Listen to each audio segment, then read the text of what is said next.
Good day. How are you? Amazing.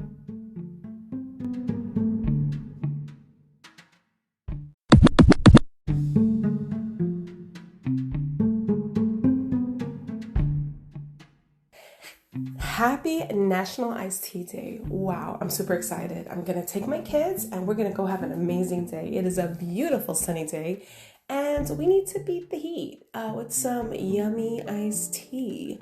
We have a favorite place where we love to go for our tea treats, and that's where we're heading out. Let me tell you, it is so important that at any time you can support your local business. Yes, I go to big businesses and I do different things there, but the local business gives them an opportunity for not just exploring people in our own communities, developing their business management skills and making themselves successful, but our kids. It's valuable for our kids to see us really acting in this way and enjoying these things.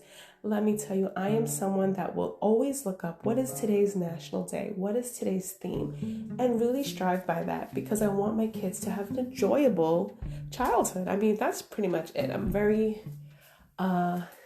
motivated in that way. I want my kids to always have an experience where they feel safe, welcomed, comfortable, energetic, happy, and a part of the action and a part of the moment.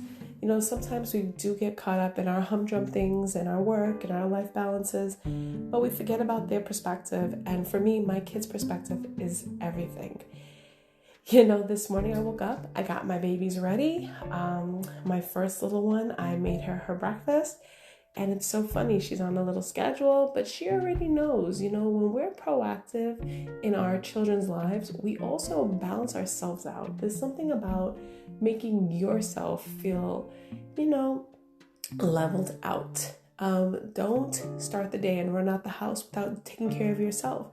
Even on my days off, I want to make sure that I feel like I'm heading out somewhere because I don't want my lazy days to feel lazy. I want to feel inspired and take really moments that I am locked in and seeing what's going on in the world. Sometimes, we stop and we take pictures of everything, but I like to sometimes put the phone away. Maybe take one key picture of like what's going on just so I can keep it. And I don't always like to post everything because sometimes, even though I post a lot, sometimes those are just private family moments that, my kids will kill me if I post. But all in all, I know today's going to be an inspiring day. So some of the flavors that I want to try today is some infusions, maybe something fruity, definitely something delicious, fresh, and iced. It's going to be pretty awesome. I know my kids, they have their favorite types of teas, and we're going to have a pretty awesome day. Maybe we'll even check out the local community. I don't know. I love to go into different stores, especially when it's a beautiful day, and just look around and have a good day. And let me tell you, even if you're feeling like, okay, today's a broke day, I get that. I understand. When you're having your broke days, still go out and enjoy the day. I like to keep an invisible shopping cart. So if I go somewhere and just look at sparkling things or smell different perfumes or taste different things, it's still inspiring. Yes, it's a Monday. Some of you are like, well, I'm at work. At lunch today, stop by your local spot and I'm going to tell you my top fives. My top 5 iced teas. All right, some of you are going to kill me, but some of you just might sit back and agree. Okay, here are my top 5s, and this is how I'm going to end my journey. 2 of them are local businesses and 3 are not. 3 are mainstream, giant corporate businesses.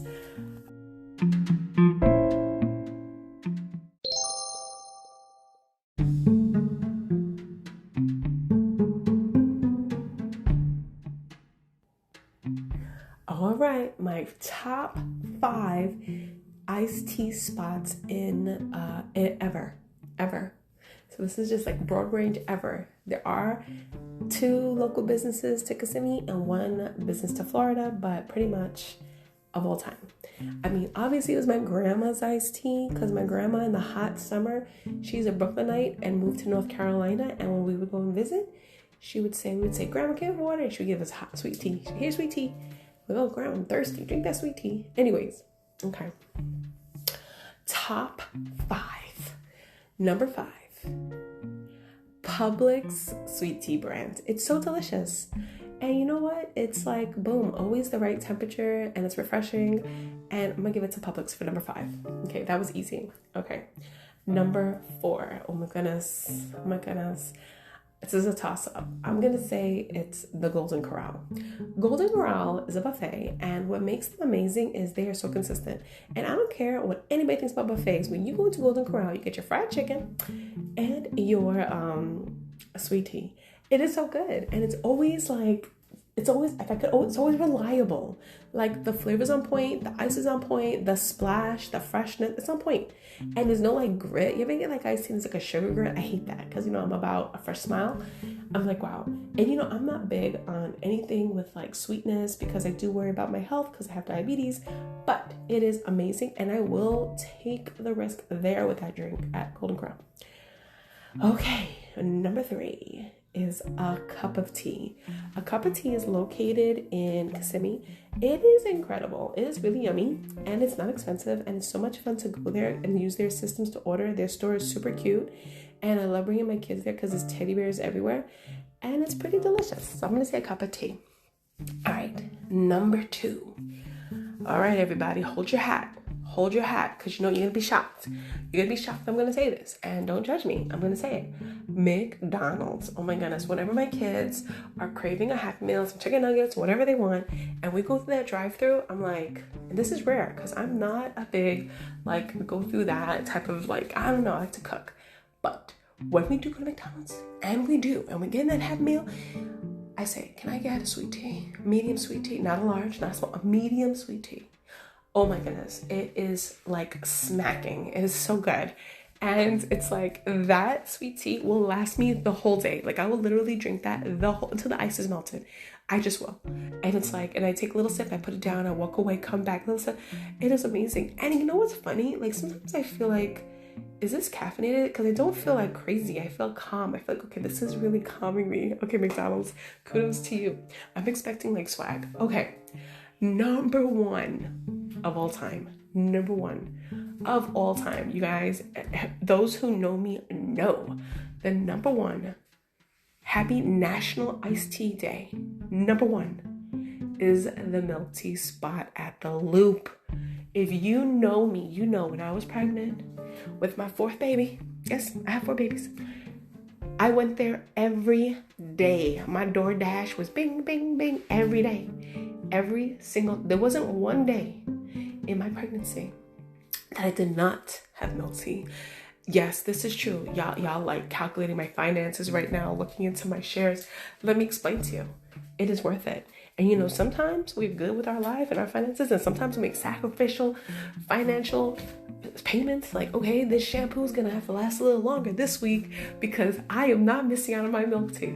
Now that I'm not pregnant anymore, I don't have the craving for it every day. But I will say, that is the number 1. And if you're like, wait a minute, but sweet tea, iced tea, yes, because they do have milk tea and they do have every type of tea you can imagine. And if you don't see your recipe there and you say to them, hey, can you make this? They'll make it. Now you're gonna notice I didn't mention a brand, my corporate brand that I love so much that I used to work there. I'm an alumni there. I didn't mention them because I gotta do right by y'all. It's top 5. It's top 5. And I know I'm gonna get a lot of comments, especially from them, but that's okay. I'm gonna take it on the chin because I love it. Okay, so I guess today will definitely be at the Loop. All right, everybody, have an amazing and wonderful National Iced Tea Day. Bye now.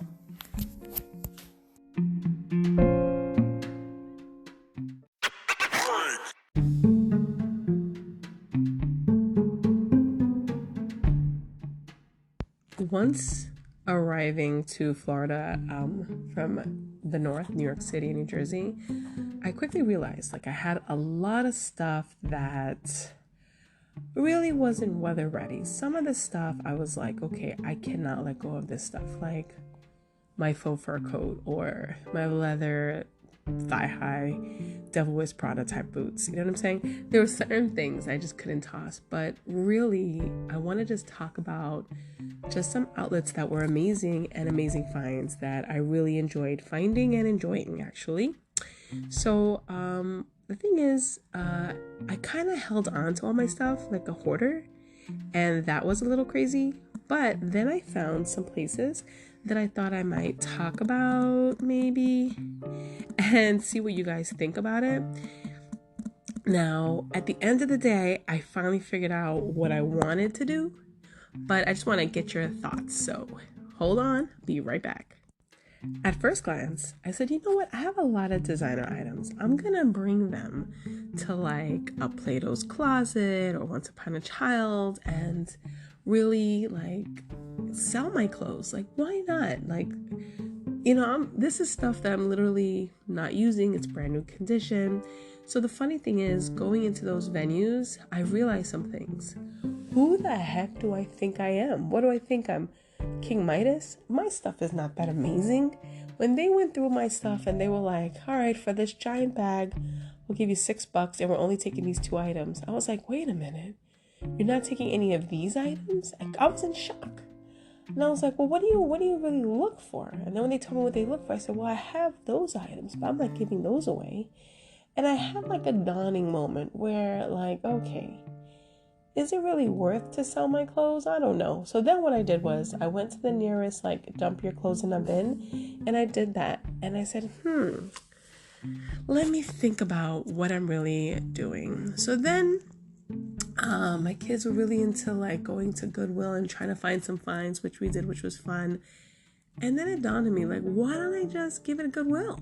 Oh my goodness, I've been doing so much stuff with Goodwill for a long time.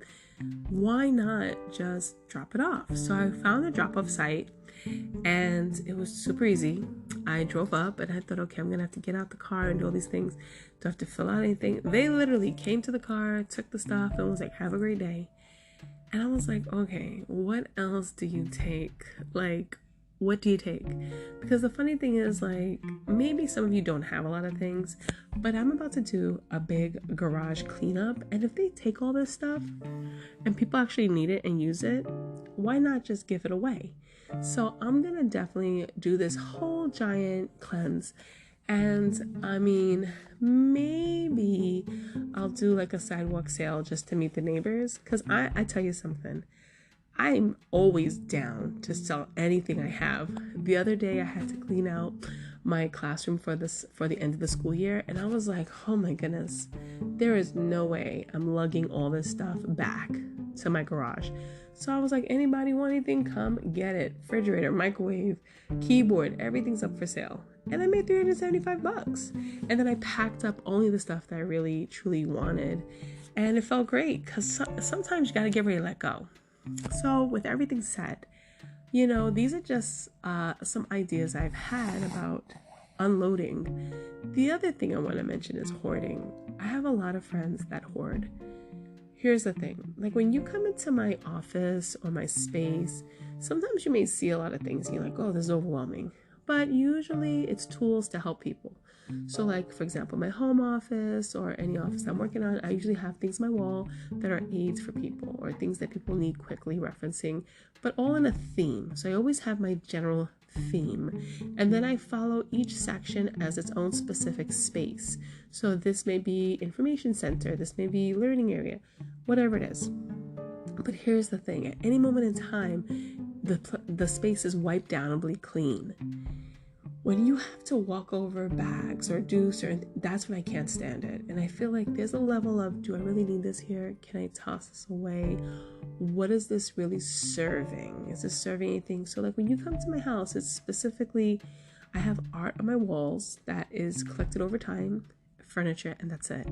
I have maybe a bookshelf or 2 of knickknacks and paddywhacks and things of that nature, but there's nothing like hanging around. I think that I grew up, and God bless my mom's soul, she was a hoarder, and that was hard. It was hard to like move past that, and I never want to live in that type of sense again. Recently with changing my daughter's space, and it's just like exactly what she needs to where you are in your station, helps keep it organized. Now it's not gallery empty. Like I have a friend who her house is so clean. I'm like, your pots and stuff still have the labels on it. It's not like that, but it's used, home used, right? But there's a sense of peace of mind when your house is starting to look crazy or your office looking crazy, sometimes you can't even get your stuff done that you need to focus on. So these are things you got to think about. Like if I walk in my son's room and I'm like, okay, it's getting a little crazy in here. Hello. I think at that moment they're losing focus. So I gotta stay on track. And definitely there are times where I'm like looking at my stuff like, I don't even wear this anymore. Goodwill. So I have like a Goodwill box at all times in my closet. And right now I just filled up 2 boxes of Goodwill stuff, and that's gonna go out today. And I feel really proud about that because everything I put in that Goodwill box, I know will serve someone. There's nothing there that is waste, dirty, or has holes in it. It's pretty nice stuff. It's just it doesn't fit. It's not usable anymore. And why not? Why not hand it back? I do know people that just toss things away. If it's in good condition, you just don't want it anymore, donate it. I always say donate it. And I'm going to tell you something. I'm a big advocate of when I need something, if I'm doing a community project, I ask the community, hey, does anybody have a chair or a table? Or is anybody having a loose desk? And if it's to go into a school, a church, or a different organization that I'm working, like if I'm working in an organization and they tell me they need chairs and desks, I am the first to say, hey, community, does anybody have anything to donate? Because it works both ways. Sometimes we help each other. One hand does wash the other in a sense. And I like to keep a positive mindset on this. So with that said, as you guys can hear, I am breathing better today and feeling less stressed and really overwhelmingly happy. And I just wanted to know what you thought about that. So I'm going to put a poll. Let me know what you think and talk to you soon.